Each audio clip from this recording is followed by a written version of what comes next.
Jake, please give us a definition of demurrage versus detention. Sure. Sorry. So demurrage being when a container is no longer under the control, quote unquote, of an ocean carrier, the most common time this being at an ocean terminal.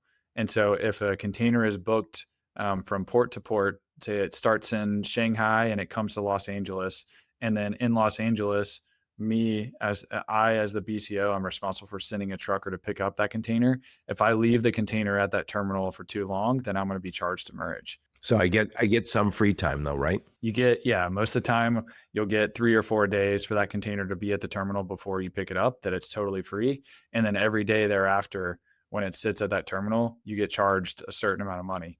And most of the time it's, $200 a day for 3 days. And then the next 3 days is $300. And then it goes up after that. And everybody's got a slightly different deal. So if I'm Costco or Walmart, I might have a much better deal than, a smaller company. That's right. The example I used when we were talking earlier is Joe Lynch's container. So Right. Joe Lynch shipping a container probably doesn't get the same amount of free time that a Walmart or an Amazon or somebody does. So that's the demurrage. What is the detention? So detention, and I always make the caveat, detention or per diem, either one of those interchangeably, because I know on the domestic side of trucking, detention means something totally different. It means when the truck has to wait too long at an unloading facility or something. But for international, and when we're talking about containers, detention or per diem means once you get a truck to pick it up and you're coming to deliver it to your warehouse or deliver it wherever it needs to go and get it unloaded, you have a certain amount of time that you can keep that container before you got to return it so that they can use it for somebody else.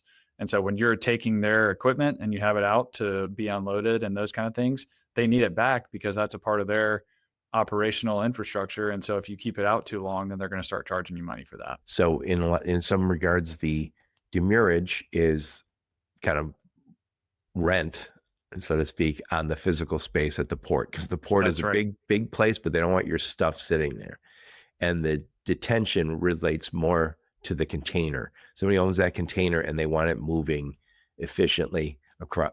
They want to keep it moving. It's like a truck, right? They want to keep it moving and full. Exactly. That's right.